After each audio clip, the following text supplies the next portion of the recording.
ऊपर नीचे ऊपर कर लिया थोड़ा सा अजय जी ऊपर करो लोगों बस थोड़ा सा करो सामाजिक कार्यक्रम क्या कार्यक्रम है ये क्या आज ही के दिन यानी कि 22 जनवरी 2015 को देश के यशस्वी प्रधानमंत्री नरेंद्र मोदी जी के नेतृत्व में और हरियाणा की पावन हमारी धरती पानीपत से बेटी बचाओ अभियान की शुरुआत हुई थी और उस समय के मुख्यमंत्री मनोहर लाल जी के नेतृत्व में हरियाणा प्रदेश ने इसकी अगुवाई की थी।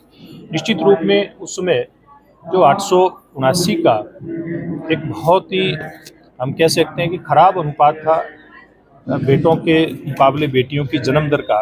आज अगर हरियाणा की बात करें हम 914 का हमारा अनुपात निकल करके आया है और फतेहाबाद जिले में 925 का अनुपात बेटियों की जन्म दर का निकल करके आया है। निश्चित रूप में हम कह सकते हैं कि जिस प्रकार का अभियान सरकारी स्तर पे लिया गया देश के प्रधानमंत्री जी की अगुवाई में और सामाजिक संगठनों के द्वारा ये अभियान लिया गया, इसमें खाप पंचायतों से लेकर के अन्य सामाजिक संगठनों ने अपनी भूमिका निभाई और उसी का परिणाम है कि हम गर्व के साथ कह सकते हैं कि उस बहुत खराब अनुपात से हम बाहर निकल करके आए हैं और उसमें आगे बढ़े हैं। लेकिन क्योंकि अभी और ज़्यादा आगे बढ़ने की ज़रूरत है, इसलिए आज ये अभियान यहाँ पर जो 10 साल पहले शुरू हुआ था उसके वर्षगांठ के अवसर पर कार्यक्रम आयोजित किया गया है।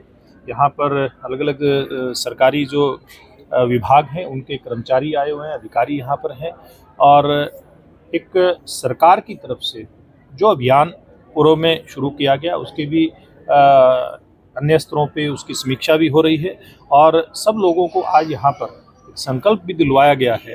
हस्ताक्षर अभियान भी यहाँ से शुरू हुआ है कि ताकि हम इस अभियान को और ज़्यादा मजबूती दे सकें और ज़्यादा गति दे सकें। अभी एक छोटी सी यहाँ बेटियों की साइकिल रैली भी है, उसको भी अभी झंडी दिखाने का काम होगा ताकि इस प्रकार के जो कार्यक्रम है उनसे हम लोगों को इस अभियान के अंदर प्रोत्साहन मिले। तो इसके लिए ये सारी गतिविधियां यहाँ पर आज चलाई। प्रदेश अध्यक्ष को लेकर के बड़ा विवाद चल रहा है और अनिल विज जी का स्टेटमेंट भी आई है कि देखिए ये हमारा जो सारी बातें हैं हमारे नेतृत्व के संज्ञान में है, जो भी उचित निर्णय होगा हमारा नेतृत्व इस बारे में लेगा। संगठन का विस्तार चल रहा है, जिला अध्यक्ष बदलने की कवायद चल रही है, बता रहे 6-7 दिनों की कैसे? देखिए इसमें बदलने की कवायद इसको हम नहीं कह सकते, ये एक बहुत सामान्य एक प्रक्रिया होती है संगठन की।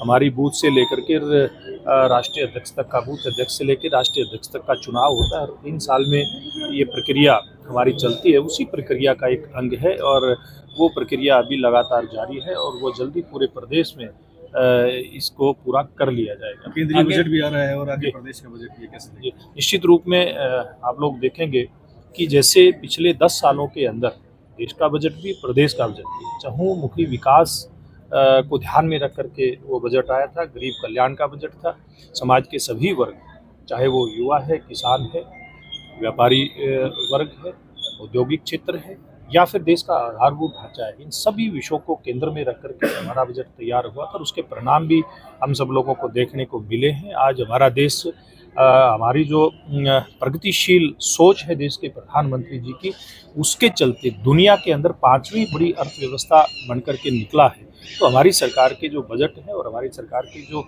योजनाओं के क्रियान्वयन की गति है उसके आधार पर देश लगातार मजबूती के साथ आगे बढ़ रहा है। देवेंद्र सिंह बबली जी ने ना एक इंटरव्यू दिया है, उसमें कहा कि इनकी 40% फाइलें भटका दी जाती थी सीएमओ के द्वारा। मुझे इस बात की जानकारी नहीं है।